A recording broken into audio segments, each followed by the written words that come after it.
back to Ion Radio and Backseat Admiral. I'm John, your host, and today is January 24th, 2022. So if you can hear me and you're in chat, go ahead and let me know, and I'm going to just keep talking and doing a bit of the intro. So today we're going to be discussing Season 3, Episode 6, and it's a pretty intense episode. It is a list that I stole from a friend, and then Ken's list that he's been perfecting over quite a while, his MC30 list that he played in one of the online tournaments. Perfect. Thank you very much for hearing me, and welcome to the stream. So I'm going to just jump right into it, really. So here is our slide, and here is the list that it did not slide over. There we go. Here's my list. So I stole this list from a local player from our group, a friend of mine, Jack. I've really only been able to go out and play out in the wild a couple times in the last almost year, with COVID and traveling and moving and all that fun stuff. The game store that I played him at is like an hour away, so it's quite a hike to make the trip back and forth. But I was just brought this silly, here's two counselors with two Venators type of a list, just to use spat and have fun with that, because I really hadn't used ignition tokens yet, and that I just needed to practice with it. And he had this list, and it did not go well for me. I think he tabled me, or we just called the game at the start of turn 4. Pretty much his list killed one of my Venators a turn as soon as we hit engagement range, so it was kind of brutal. So I kind of copied it because I really liked it and like the concepts behind it. So this isn't exactly it. I don't actually know exactly what his list is, but this is like the basics of what I remembered it as. So the concept with it is this is what's referred to an LMSU, so it's a large ship and then MSU. A lot of times you'll see this played with Rebels will sometimes do this, and Imperial, they have a Star Destroyer, and then it's just a bunch of Architens surrounding it. That's kind of the same basic idea. So no real fighters, but all of these ships can kill fighters. The flak that this type of thing can generate if you fly a fighter ball into it is kind of insane. And then pretty much everything can salvo you if you attack it. So the problem with me when I faced it with my Venators, I would shoot out the front of a Venator 2, I think I had. So that's 2 red dice against a ship at long range. Well, it's responding with 2 red dice, and his dice were hot, so it was a double, and I'll just intensify firepower to a hit. So here's 3 damage on a salvo, and then you're like, oh, that didn't go well. And then you're getting hit back with 5 units to 6 units of 3 points of damage because of intensify firepower and 2 red dice out of pretty much every single arc in one turn. Well, 6 times 3 is 18 damage, and which of those 3 points of damage do you decide to use defense tokens on? It's well, I guess I die, because a Venator only has a brace and 1 redirect, so it's I brace 3 to 2 and I still take 2 shield damage, and now I have no shields on that side, and then it's I take another 3 points of damage, and you're I guess I redirect this one and I take all 3 damage. Then you get hit by 3 more damage, and you're do I discard the brace on 3 damage? Otherwise this is going to start going internal. And then you're oh, this is going to happen quite a few more times. That's going to be not fun. And it's here's 1 point of damage, and you're well, I guess I take a hull damage. Hopefully you didn't roll a crit. It just slowly chews through big ships, and you kind of want to make it go first player, because if you make it go second player, all the objectives just farm points, or just allow it to kill you faster, and you're this list isn't fun. And if you kill one of the corvettes, it's oh, okay, that was 50 points. I'm going to still kill your large, but that was 50 points. So it point divides between itself very well, and then Obi-Wan just allows it to like at long range, it's like I'll use an evade, cancel a die. Obi-Wan cancels the damage, and then like the Venator has like expert shield tech, so it's like I'll cancel bunch of dice and damage, and then I'll salva you back. It's fun. So here, let's take a look at it. So it's a Venator 1, and that's mainly to get access to the fleet card right here, Intensify Firepower, because that's kind of like the core of how to make this all work. Then you have Obi-Wan, who when you use a readied green defense token, it does it cancels the damage. Great. Then this has expert shield tech, so that first time you do it, that's 2 damage. You could brace it to 2 and then cancel 2 damage. Crazy. So basically, to do damage to this on the initial attack, you need 5 hits. If you don't have 5 hits, you're doing 0 damage. Then you have local fire control, which replaces the contain with a salvo, which isn't good for you when it has flat guns, because now it's throwing all of its dice at a 1 range further. So long range is a red-blue, medium range is the evil rainbow of red, blue, black, and then it has DBY, heavy turbo lasers, so Intensify says the red's automatically a hit, the blue's already useful, and if you didn't roll a double on the black, then you just change something to a crit, and if the black isn't double, then you just change it to a double, so every salvo this ship does is 4 damage. Crazy. And then it has external racks, and that's just, if you get in close, it's going to be throwing a ton of dice at you and then trying to scoot away. So this is an extremely efficient thing. And then, like I said, like this doesn't have fighters, but this ship has double blue for the flak, and it has external racks, which you can throw in on flak. So if you really need a squadron dead, you can do it. And then if a squad attacks you, you can use flak guns, so it's technically double black. You can flak guns it with salvo. Cool. And the DBY works during that because it's while performing a salvo attack, you can change 1 die to a face with a crit. And if it's a black dice with flat guns salvoing against a squadron, that's an automatic hit because the black also has a crit side has a hit on it. So the first ship is a Counselor class Charger C-70. It has clone Captain Zach and linked turbo laser towers. For me, this was the first time I've used clone Captain Zach, and it makes this ship like super, super mean. Like, look at this. It's like a CR-90 on steroids because of its dice, and then Captain Zach's like, that's a 3 red dice attack out of the side, or it's just like your standard front attack out of the rear. And then it has links so you can re-roll it. You know how much I like that. And then you get a set of dice, so if you somehow roll 2 hits off the back with your red dice with Intensify, you're like, I'm gonna hunt for that that critical, or I'm gonna hunt for that that double, and if I get a blank or an accuracy that I don't need, I just switch it over. This list doesn't need accuracies because it's going to be hitting you with so many little tiny blobs of 2 to 3 point damage. Go ahead, use your defense tokens. You don't want to. That's what's so frustrating about it. So he's really good. Like, if you concentrate fire out the side, that's 4 red dice with an auto set because of Intensify, and then a reroll with linked.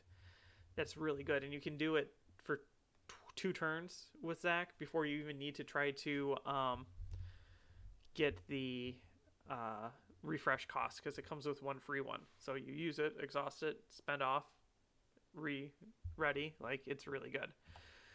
Next ship is Pelta class transport frigate, and I really like Pelta transports with reactive gunnery.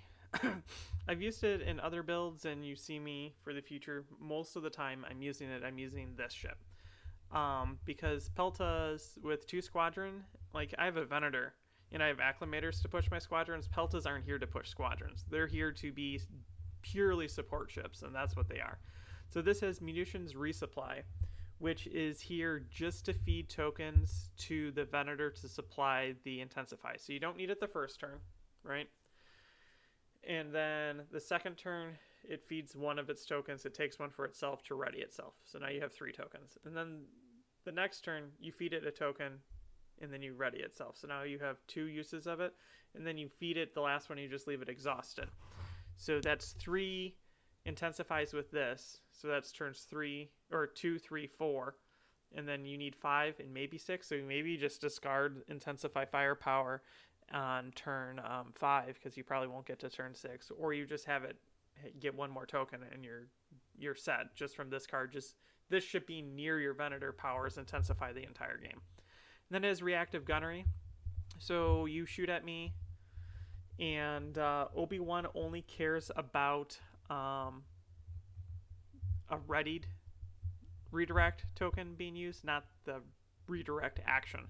So at long range, what you do is you're like, hey, I'll cancel 1 dice with an evade. Then I'm going to spend the redirect with Reactive Gunnery to cancel another damage, and then I'm going to shoot you with 2 reds, and one of them will automatically be a hit because of Intensify Firepower.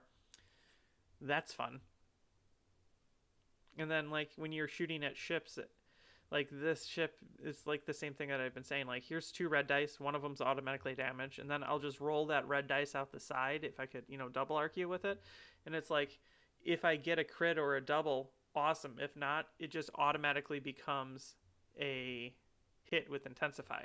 Here's 1 damage. I'm not redirecting that. I know I'm going to get hit by 20 other shots, so I'll take a damage, I guess. And then we have a Counselor Charger, and this is just pretty much naked, and it has Link Turbo Laser Tower, so it does all that good stuff that the other one does, just a little bit less, and it's cheap. So it's like, what is that, 52 points, I believe, for this ship? That's like insane for what it does. It's really good. Then you have another Pelta, and this Pelta has a comms net on it, so that 1 turn that you need to power Intensify to get to turn 6, you can just toss the Venator Confire, or toss it whatever it needs, Engineering, Navigate, whatever you need. And then it also has Reactive Gunnery, so it does the same thing as the other one, so you don't really want to shoot at it, but you do because you need to kill something, and the little faster ships are zooming around, and these are just helping to keep the Venator alive to power all of its nonsense. And then you have this last ship, and it is a close-range knife fighter. It's a Counselor class armed cruiser. It has Clone Captain Silver on it, so you can like really jump in and out of speed. So the idea is this: if you get first player, you're going to be able to go last with it, and then you like fly way forward right next to the ship, so you can like unload all of your black close range dice and the external racks, and then you confire on that turn because you'll know it, and then you're like peace, and then you like jump again to speed 3 or whatever you need to get away, so you can just like really dial it in and out exactly what you need to run speed. And then if we look at this from an anti-squadron perspective, the Counselor armed cruiser, 2 blue dice. Both the Peltas, blue-black. The Counselor, black. The Pelta, blue-black. Counselor, black. Venator, 2 blue. Like, if you just start all your ships in a row and they move squadrons for you, you just boo-doo-doo-doo-doo-doo-doo. It's dead. They just die really fast. So that's the list. It's a paper cut list, and it's brutal. Sadly, you saw a little bit of that in this game, but not to its full extent because Ken had Kraken and everything was obstructed and I lose a die. If Ken didn't have Kraken, it would have been a lot of damage all the time and it would overheat tokens very, very quickly. But like blocking 1 dice out the side is huge when it's just free damage, which is the idea of the ship, or salvo being reduced down to 1 dice instead of 2 dice. That's huge. And so Kraken was kind of like the worst matchup for this type of ship. This type of fleet does very, very well against like bigger ships, or your standard ships that you see. Like, this murders most things that aren't MSU. If you come up against an MSU, you'll do okay because it's still a decent list, but it's designed to be in like, here's an Imperial Star Destroyer or 2 Star Destroyers. Well, I'll kill a Star Destroyer a turn because they don't have enough tokens to deal with what I'm throwing at it. That's kind of the idea. So now let's jump into Ken's fleet. So we've seen this Ken's fleet now 3 or 4 times on the channel, and this is just the next iteration of it. So Ken really likes MC30s, and I believe he played this in one of the online tournaments and liked it, so he wanted to get it on the channel as like a final thing. So it is an MC-30 torpedo frigate. I know he goes back and forth between scouts and torpedoes, so your mileage may vary.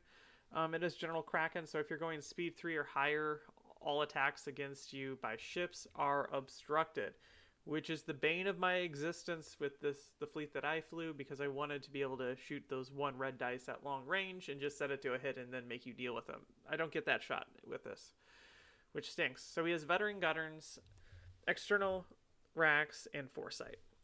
A lot of people were wondering why he has veteran gunners instead of like ordnance experts. And talking with Ken, a lot of that reason is most of the time he gets like 1 good shot out of like the side. And if your first roll looks bad, you can external racks it and then you can re-roll the whole thing. Sometimes your black dice just don't want to be your friends, and sometimes you want to hunt for crits, and ordnance experts is like 2 dice. So let's say you ordnance experts and you have 3 black dice that are all blanks, because it can happen. This allows you to re-roll all of it, and you can hunt for accuracies if you need them. So that was his idea for this fleet, and that copies over to all of the other ships in the fleet. The next ship is MC-30 Torpedo with Lando, veteran gunners again. Poor man's foresight, which is advanced projectors, and then external racks. So this ship is just what it is.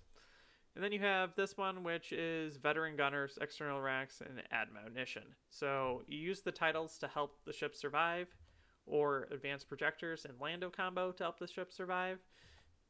And then you just try to get in close to hit him with the external racks and such. Okay, so then the last 2 ships are 2 GR-75 medium transports with boosted comms. They are primarily here just for activation padding and to do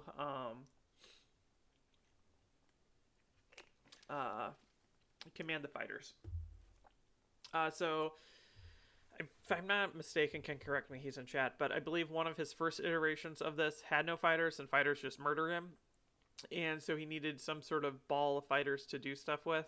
And what he decided to do is just dedicate the transports to doing that, because they're just activation padding, and the MC-30s can deal with themselves, and then the transports can deal with the fighters at long range.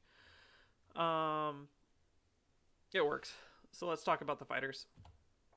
You got Hera, which allows things to become rogue. You have Biggs to keep the X-Wings alive. You have Rogue Squadron, which is rogue. And then you have 2 X-Wings.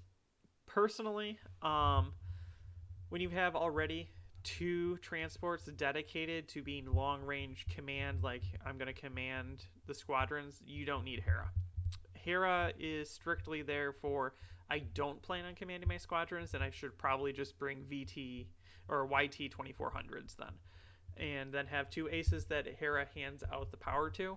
So like that's how I would change this list if I were to do it. I would either like go all rogue, and then the transports would need to be something else, and I would probably switch them out for something else and go down activations, or I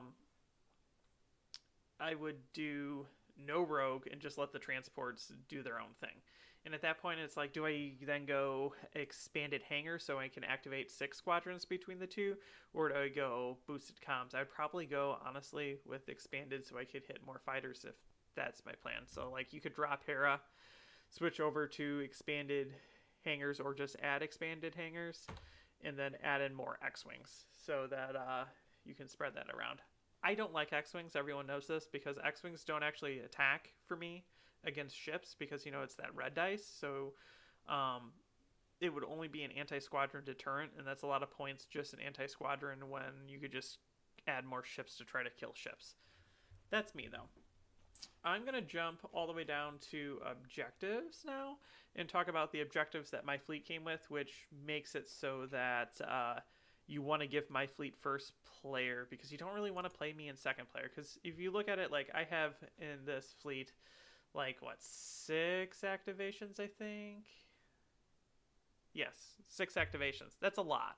So I will first last you almost all the time. And they're all small ships, so, like, me going first means that you won't get to shoot at that ship. or that ship, or that ship. I just can control activations and timing.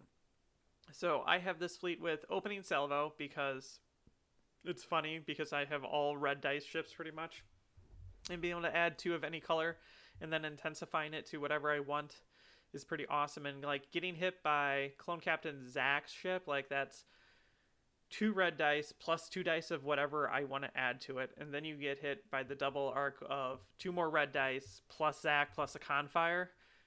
Off a small ship, you're getting hit by like 9 dice. Did I add that up right? 8 dice? 8 dice. And 2 of them auto set to hits, and I have Link to reroll the reds. Like, oof, that's really good. And I can do that again, and then again, and then again. Like, the Pelta's throwing out 4 dice out their front is insane. And like, okay, cool, you get to shoot at my ship with your big ship. You're probably going to kill it anyway.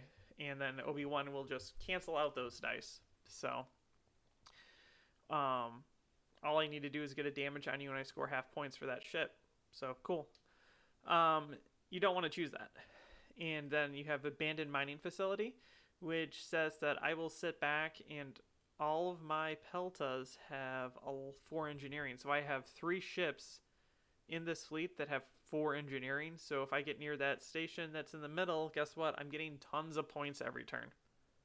Tons and tons and tons. And let's see, where is it? You may spend engineering near the station or dust field. 1 token for each 3 points you spend. If the obstacle is the dust field, 1 token for each 2 points you spend. Yeah, so like you can generate tons and tons of victory points. I'll just sit there, make you come to me, and then I'm a salvo list. So you attack me, I attack you, then I attack you, then I attack you. And I'll just churn points. And then the last one is Volatile Deposits, which is what we ended up playing. And again, churned points. Like, I don't care. I'll just sit back and let you come to me and make points off of you. And then I have control of my ships that I can go faster and back and forth and run away. And at the end of the game, what won me the game was just straight victory tokens. We'll get to that when we get done discussing the game. But, like, none of these obstacle or objectives are good. So, like, do you give me first player? Yes. And then I first last you. Again and again and again with a different ship until you're dead. So it's like paper cuts all over the place until your ships explode. So that's it for now with the fleets and the objectives. So I'm going to check out chat. So if you have any questions or thoughts or anything like that in chat, go ahead and post them now. And I'll get to them. We'll see if Ken has posted anything about his fleet that he wanted me to discuss as well. So let's go back to the beginning. Cro-Magnum's here. Hello. Ken is here. Anthony's here. It looks like Steven and James and Scholar as well. Hello, everyone. What are we going to do with Backseat when I'm out with the baby? Haven't really thought about that. Hopefully the baby doesn't get born on a Sunday and then I'll keep doing Backseat. That's really the plan so far.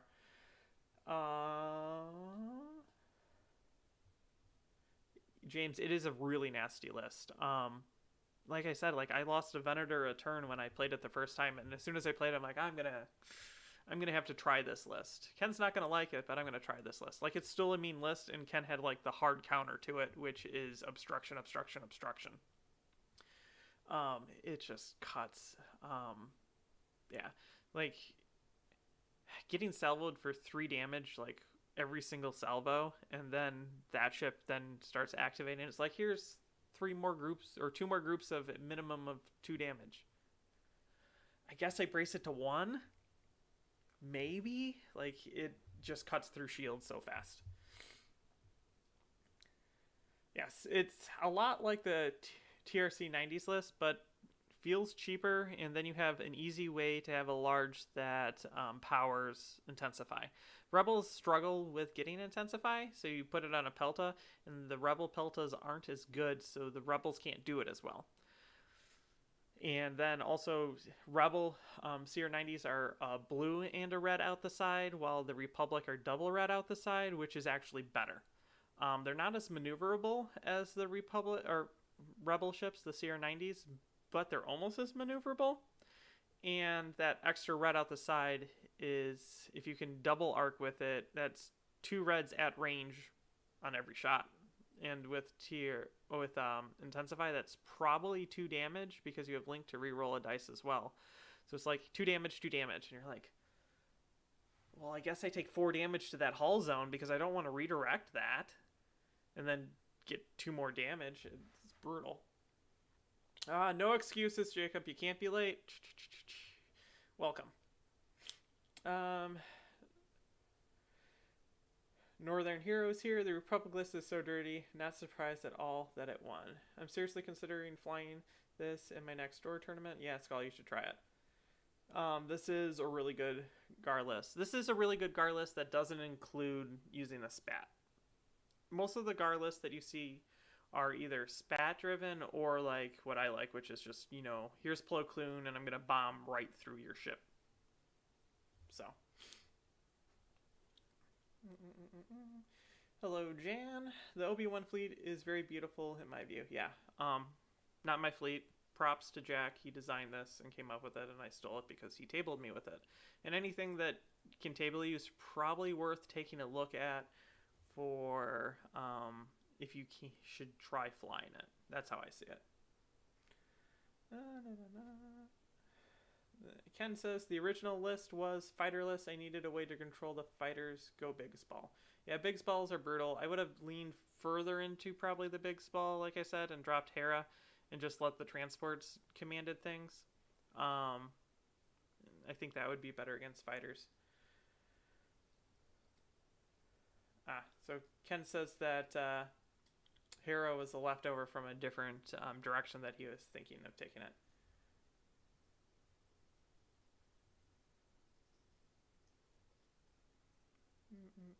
I would do YT 2400s. Yes, they're good. And TRC 90s instead of the fighters and transports. I love the 2400s. 2400s are very good. In this list, 87 points of fighters. I was intentionally looking to go against onagers with this list. Yep.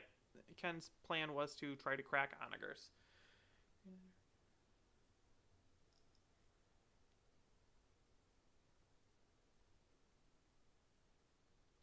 Aggressors. I don't know if I've really ever used aggressors. That's the IG-80 generic ship that only moves 2, right? Like, that's like one of the most frustrating things, I think, for me is that IG-88 is okay overpriced for what he does. And then you go to the generics, and it's like the only generic that they actually change the stats of the ship, and they make it significantly way worse than it ever should be. So, like, let's pull it up because I haven't looked at it in a long time. Because I don't know if I've ever actually used them. So, you have IG-88, who's 21 points. He goes speed 5, 5 health, 2 blue and 2 black against squads, 1 black against that. He's rogue, and he has counter 1, I believe. That's just, yeah, rogue and counter 1. And then you're like, okay, cool. That will be an amazing ship to counter YT-2400s.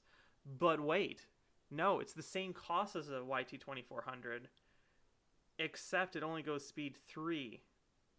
Oh. That's not as good. And it's the Empire. So none of my stuff synergizes with it. Cool. I guess I have the counter. That's cool. But I would rather have the speed in that case. I should make a list and use them, but I haven't in a while. Like, just give me the speed 4 or 5. I think it's the only ace that reduces speed between the generic and the ace. Like, why? That makes no sense.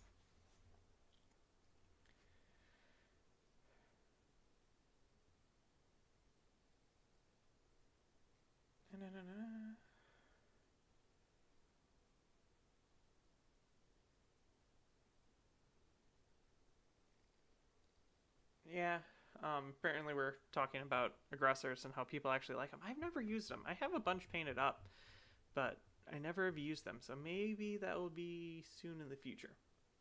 I'll just design a droid list. A droid list as the Empire.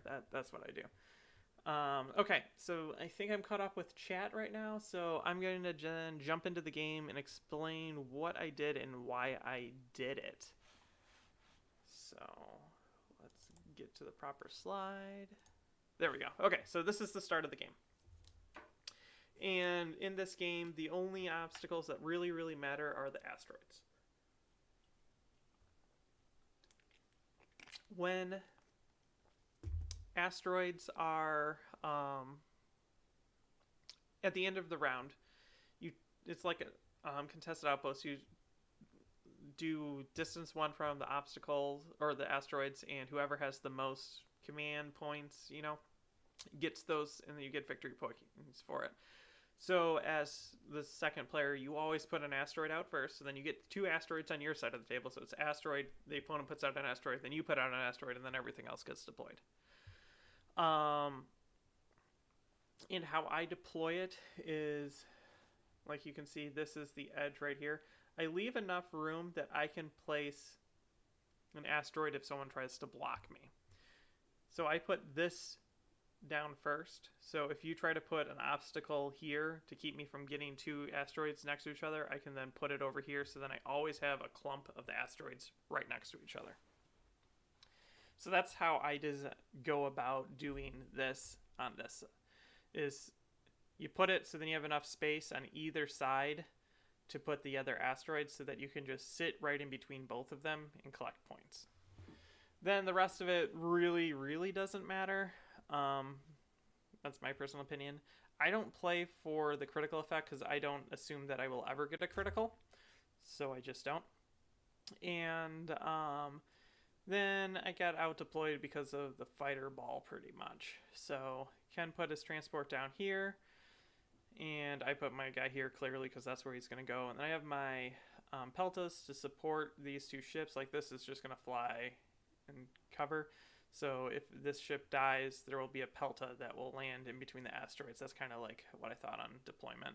And then these 2 ships, I really didn't know what I was going to do with these ships. Like part of me is like, maybe I'll jump across and contest.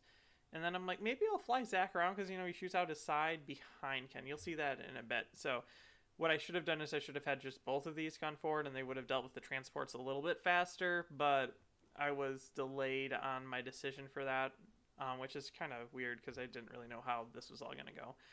I placed this ship all the way on the back, knowing that I could drop to speed 0, and it would keep me out of range just long enough to pull the MC-30s out of position.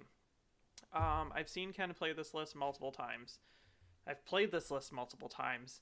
I know how he runs his MC-30s, so I knew where his ships would theoretically be when they made their attack approach. Ken likes hitting on the side/rear ships, so defending my rear here and having my side here means that he's going to put all of his ships here and he's going to try to fly them over here. Well, on the side, with my ship as it is, there's nothing that I can do with the rest of my ships to come over here to help defend that side. And if I didn't have my Venator here, then he just comes in and crunches my objective ship, and then I lose out on objective points, and I don't want that. So the Venator sits here to draw them this way while these ships do what they need to just collect points, because I don't really need to really kill his ships. I just need to score points. If I kill a ship, great. That works in my favor, but what I need to do to win the game is I need to keep control of at least 2 of the 3 asteroids. And honestly, like most of the time, I'm like, maybe I could get 3. That would be fun. So my plan was always to pull Ken in over here until he had committed too far that he couldn't swing back, and then just speed the Venator away. Because the Venator really wants to fight either a large ship or sit there and do intensify all by itself. So with it being obstructed on all of his ships all the time, it's a really bad matchup for me, so I just won't fight that. Peace. That's really the deployment from my perspective.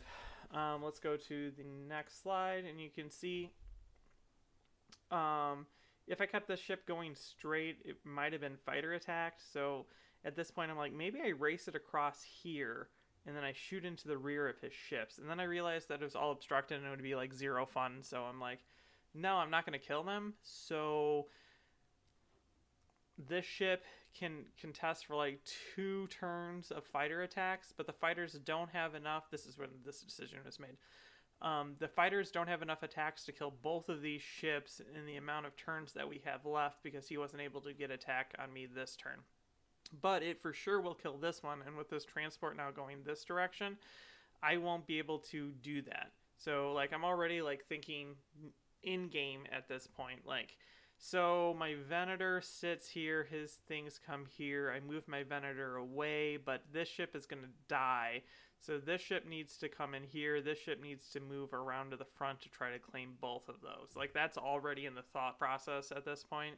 And I'm like, if I move this ship this way, is it going to score me more points? Yes or no? No, this ship now needs to come over here, because between these two ships, I should be able to kill Rogue Squadron out of that fighter ball without Biggs being able to do anything. That's the only fighter that I really have a chance to kill with Link Turbo Laser Towers. In between these two ships, I can ram and or kill these transports off, and then I score the points. And the points will pay for itself if I get 2 of them, 3 of them, completely pay for a Corvette that I'm sending that way if I can get 3, or block Ken from getting 3 tokens. And that's what I ended up doing, and I killed Rogue out, so, and the 2 transports, so I came out ahead in the point thing. But if I were to send it here, over here, that would be just me shooting 1 dice into these things, and it wouldn't matter. So this is the point that I made that decision, that this ship is going to and fly over to that asteroid.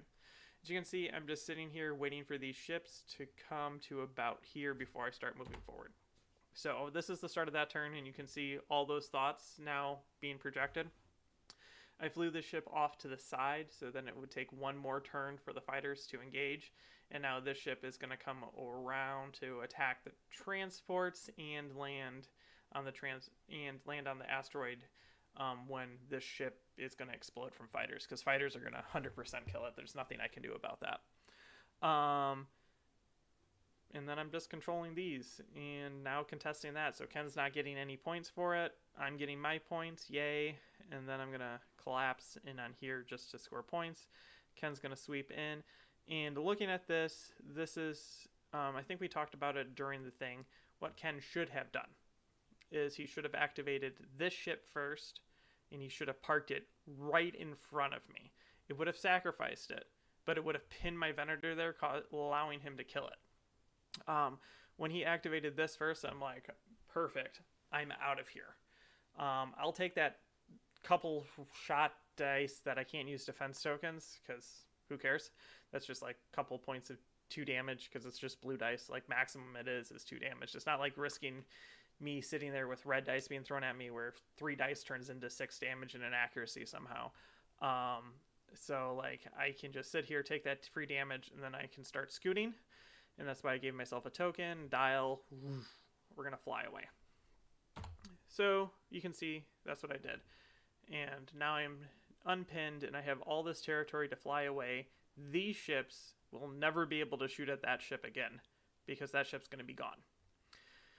And all I have to do is try to pull him now across these asteroids. Like, this is 3 points, and I really wanted to move this ship a little bit farther forward. I just couldn't, and control that asteroid. Like, timing was just a little bit off. That's just deployment. That's first time playing this fleet. That's what happens.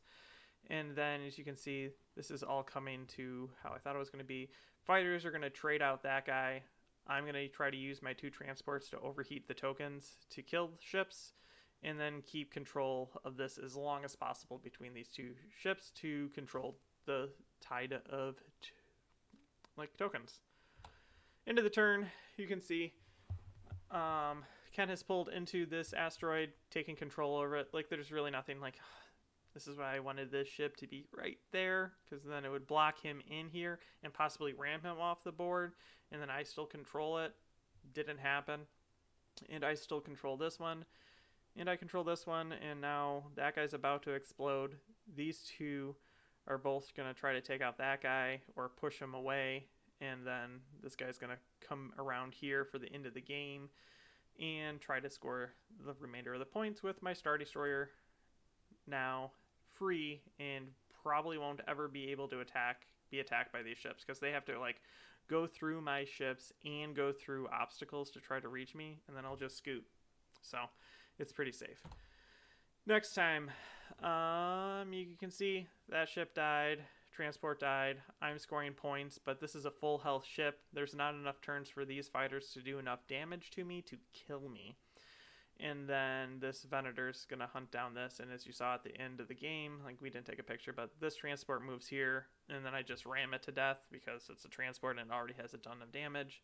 This ship explodes. Like, technically I could have saved that ship. And I realized that when I was editing it, like, I could have just zacked him away and landed him over here, and he would have survived, and that would have denied Ken like 45 points because I thought I had enough health, and I just barely didn't. I think I died exactly by hits to land and maintain 20 points. I should have traded the 20 points that I knew I wasn't going to be able to get in trying to flown that ship away.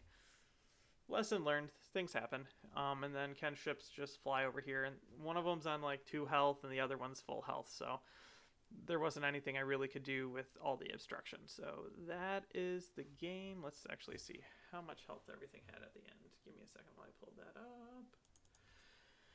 So my ships, Venator took some ram damage, has some shield damage. Zach's ship is fine.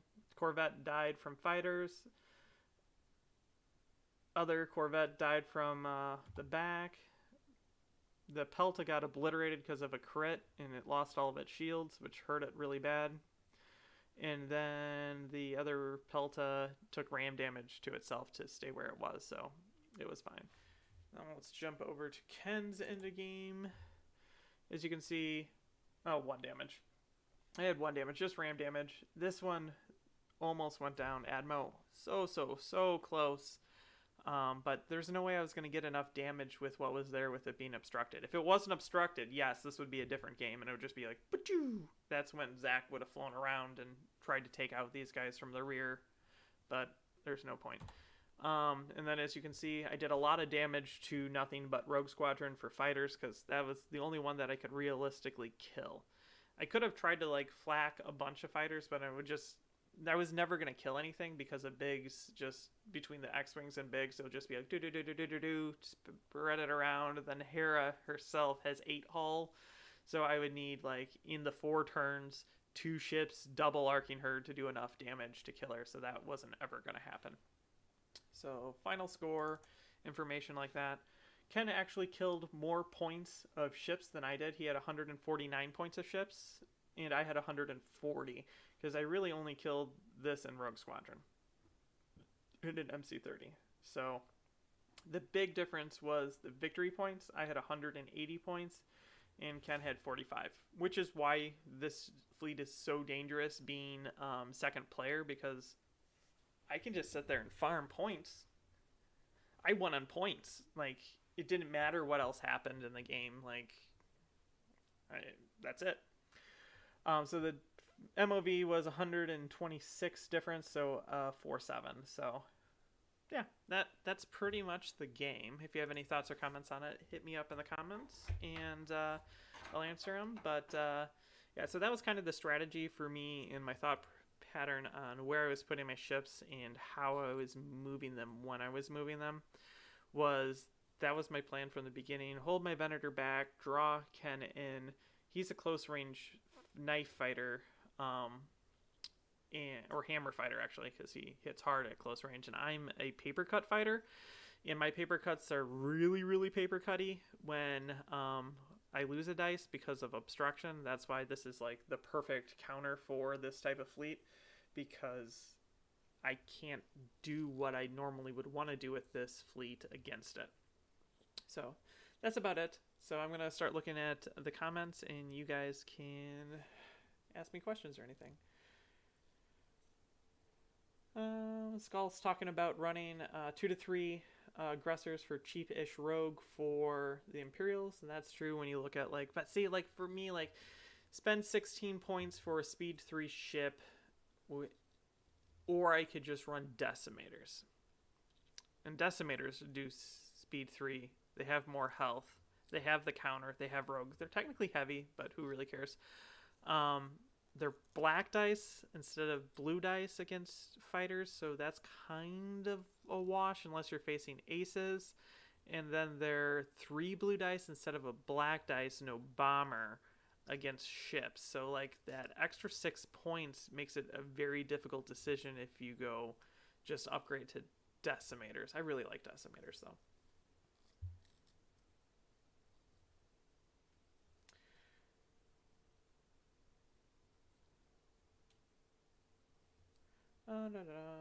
Cro-Magnum. Yeah, I thought Ken would have just smashed into the Starry Store, but I get the other side too. Like, you want to take out everything and sacrifice as little as possible. When I fly MC-30s, I always aim side or back too. Yeah.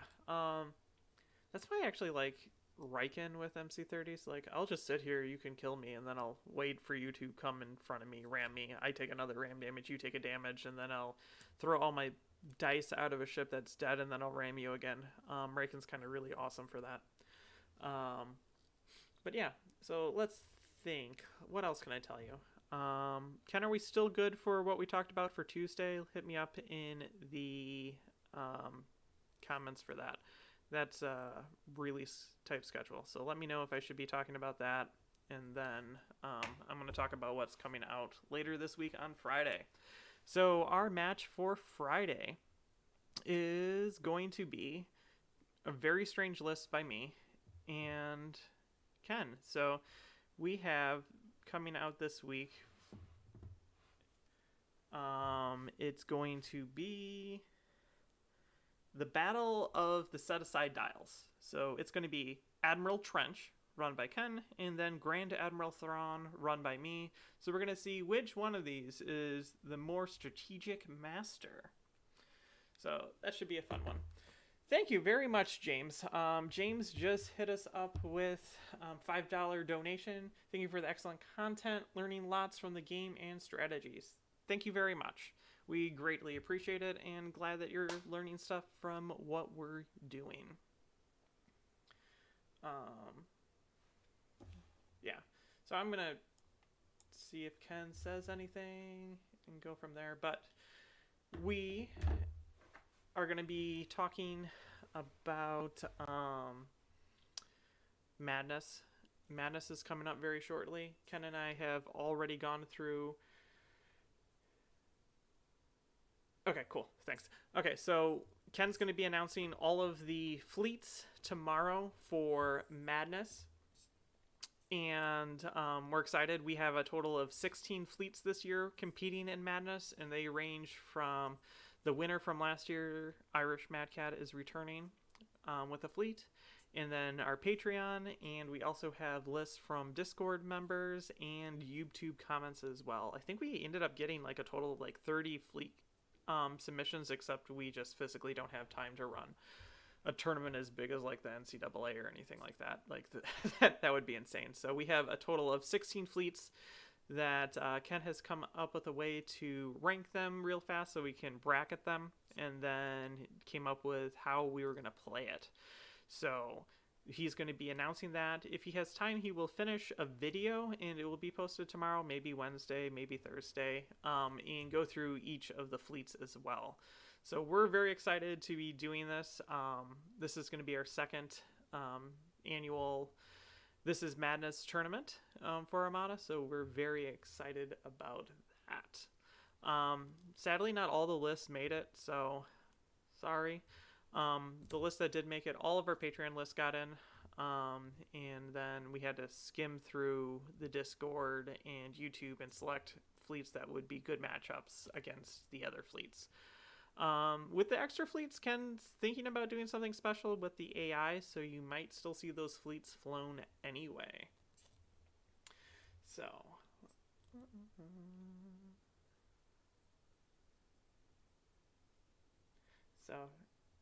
okay, Ken says we got 29. That's crazy amount of lists. If you really think about it, so if you, let's just pretend it's 30, that's 15 games. That's like a season and a half worth of fleets that will be. That's a lot of fleets. Yep, so I think that's about it for this week. I'll give you guys a few more minutes in chat if you wanted to post something and have me talk about it, but I think I'm going to probably call it soon. Yeah, so if you haven't already, check out our Patreon if you're interested in that. It's a good way how to support us. We also have a Discord. The links will be in the description and all that fun stuff below. You can come talk to Ken and me. And all of our other Discord people, there's pretty much never a day that's not like I open it up and there's like tons of comments and discussion about fleets and designs and ideas, and people post pictures of awesome paint jobs that were being painted. And if you like painting and hobbying in general, it's not just Armada. We also have Battletech and Legion that people post pictures of, which is pretty awesome. And then we also have a merch store that you can check out. You can buy cool, sweet t-shirts. My wife actually has a hoodie she wears. It's just sitting here. That's what reminded me. And you could get like cool, here's an Ion Radio hoodie. And then we have our own ruler sets and things like that with Admiral Tater. You can check that out. There's a link down below. He worked with us, and if you haven't seen already in all of our videos, those awesome like token defense trays, which are really good for keeping everything nice and organized on your side of the table. For us, it works really well because it works well with our dice tray while filming. And then we have the range rulers, and we play chess. We're nerds. We get it. So when we're playing our games, whoever's first player gets the white set of rulers, and whoever's second player gets the black set of rulers, like we're playing chess. So we find that amusing. I don't know if anyone else has noticed that, but it's been a lot of fun doing things like that. So you can check all that out on all of our links. So I'll just look one more time. Still looking forward to it, even if my dual ISD Madi list doesn't make it in. Yep, you'll have to see who makes it in. Cro-Magnum gotta have a Ken's versus John's red dice shirt. That is a fun idea. We'll have to work on that. It will just be like pure blanks and then like doubles into doubles. So yeah. Okay, so I'm gonna wrap it up here. Thank you everyone for joining. Thank you again to James for his donation during the stream. Much appreciated. And to everyone else that is watching. So tune in next time to the Backseat Admiral. Until then, I'm John, and this has been Ion Radio.